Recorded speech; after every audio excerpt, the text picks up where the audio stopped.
We had just finished Rumor Weed, and I was very overtly trying to build the studio towards doing Jonah already. In fact, I had wanted to roll in Jonah right out of Rumor Weed, and we weren't ready, so we had to wait another year. On King George and the Ducky, we intentionally tried to make it very simple from a story point of view, with just a few locations, so that we could then really concentrate on those locations. So if you look at the locations, they're by far the most detailed, beautiful locations, modeling and lighting that we had ever done up to that point. We did something that we've never done before or since, and that is retell a Bible story that we can't let on that we're retelling. Because it's the story of David and Bathsheba, which, as you know, is not exactly a G-rated story. But it's a powerful story. It's an immensely powerful story at the end, where King David is confronted by the prophet Nathan, about his sin, about, look what you did. And Nathan sets it up amazingly, not by telling him directly, you did this and this was wrong, but by telling him a story. He comes in and tells him the story of a man with a sheep, and a poor man with one sheep and a rich man with many sheep, who took the poor man's one sheep to serve for dinner to some guests. And it just infuriates King David. And then there's just this, one of the strongest moments, I think, in the Old Testament, where he says, "You're that man." And so we wanted to tell that story because it's a powerful example of selfishness and pride. And but obviously it's like a PG-13 film, maybe, depending how you shoot it, maybe R.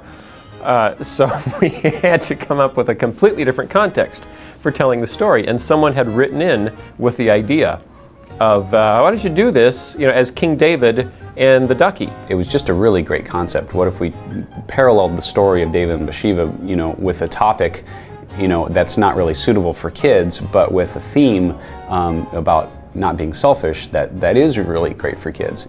We took it out of biblical times, put it in medieval times, made it King George, just made it kind of a classic fairy tale setting, and it became very interesting to watch people watch it and try to see when they picked up, or if they picked up, on the fact that we were retelling the story of David and Bathsheba with rubber ducks. King George was our first production on new software, on Maya. It was an interesting transition because we also had just moved as a company. So we moved, we had hired a good number of people, and we had a brand new software we were all learning to work with. It was a really exciting time because the company was growing. We were moving into this new space, and King George sort of came in the middle of that. It happened really fast too. I remember we didn't have time to do the standard concept that we normally do with the show. So all the concept work was given to the modelers, and the modelers loved it because they got to go in and invent everything themselves. And then the storyboarding was done by Todd Carter. Just one guy boarded the whole thing, and it was actually his first assignment at Big Idea. King George and the Ducky was a fun show to do. We had just finished Larry Boy and the Rumor Weed a couple months before that.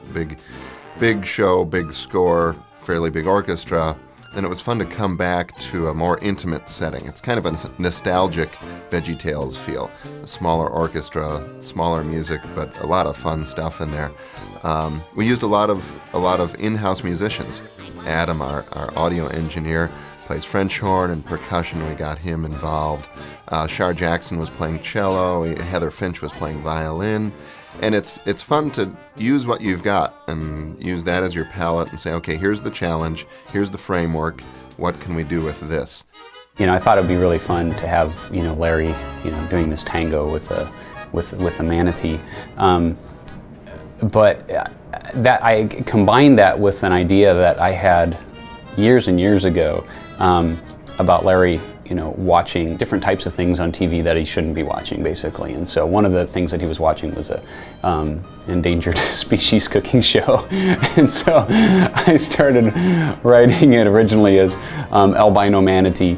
And they're a curious mammalian sensation with a, here, let me think about this. They're an aquatic mammalian sensation with a curious lack of pigmentation. First you scoop them from the river, then to serve them up for dinner, you just sing this little song for me. So that wasn't going to work because that was a little bit too off the edge. And so, but I still thought this idea of Larry, watching a soap opera, might work. So he's just watching this completely ridiculous soap opera, just a total waste of time. Mike, he has no problem with getting up and acting his things out, which a good director should. And I remember we were having a studio meeting, and one part of the studio meeting was to talk about the project coming up, which was King George and the Ducky. And then Mike got up and presented the next silly song, which was Endangered Love. I remember when I first pitched that idea to the animators, I brought my daughter has a big stuffed polar bear, and I'm walking, on the streets of Chicago, and I'm passing this construction site. Just me and a big fluffy teddy bear, and I got a couple of cat calls from construction workers. And he got up in front of everybody, and he had a little tape with some, rough music worked out, and literally acted out and did his dancing and what he thought maybe tango would look like, and sang, and then would play the tape recorder, and just the whole antics of him up there doing this, and he was being very serious about it, while everybody in the room was just cracking up, watching him dance with a stuffed polar bear. And we knew right away this is going to be a great silly song. Obviously, the humor is not in the music itself, it's in the words, it's in the story, and I leave that up to Mike. So if I can bring a legitimacy to the background music, I believe that's going to make the comedy that much more humorous. So we wrote a legitimate tango, and that was a real challenge. It took a while, but it was very rewarding.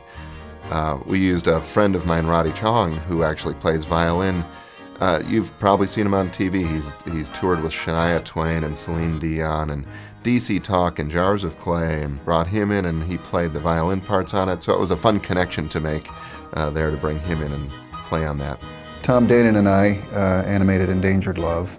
Mike brought in a tape of some tango dancing, and it's just a lot of shoulders and kind of whipping your head around, and those very sultry kind of looks, but that's about it. I mean, you don't have any arms or legs to mess with, so you let his cucumber body do all the dancing, all the talking.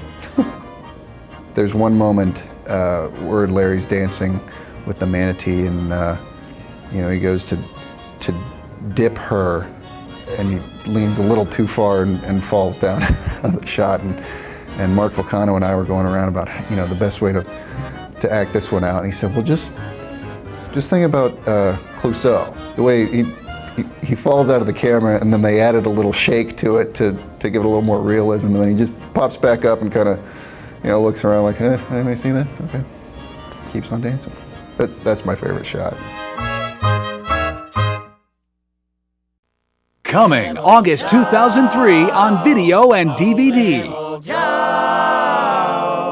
It's a Western Bible story. It is a Western retelling of the story of Joseph from the Bible going into Egypt. Joseph and everything that comes from the Bible is carried forth into this Ponderosa-like setting with Joe Cartwright. It's Little Joe in the amazing Technicolor leather vest. The lesson is that bad things can happen to good people. Larry plays the part of Little Joe. Bob plays Sheriff Bob. Pa Grape plays the part of Pa. And Junior Asparagus plays the part of Joe's brother Benjamin. As in a lot of VeggieTales, the music in it is really fun. Today is a special day. You will be humming it after you see the DVD. It's completely silly. Oh, Little Joe. He's their hero. When life hands you a lemon, just have some more root beer. To Little Joe!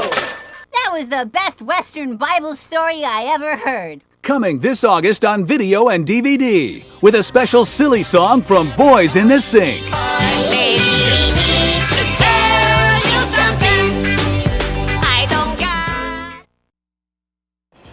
A planet in need of a hero.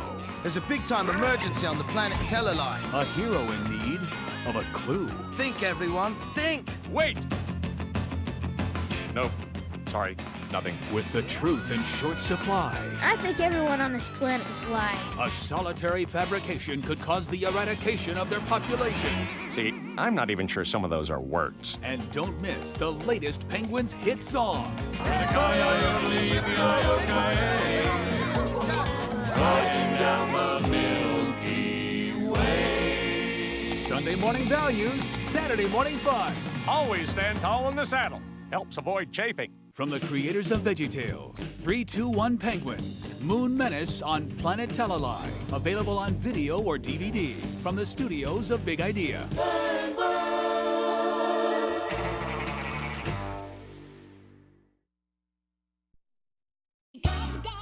The music for Jonah, a VeggieTales movie, is so much fun that we couldn't wait to share it. Jonah's sing-along songs and more has so much music that you could say we went overboard. In addition to musical highlights from the movie, there are special performances from the Newsboys and Chris Rice.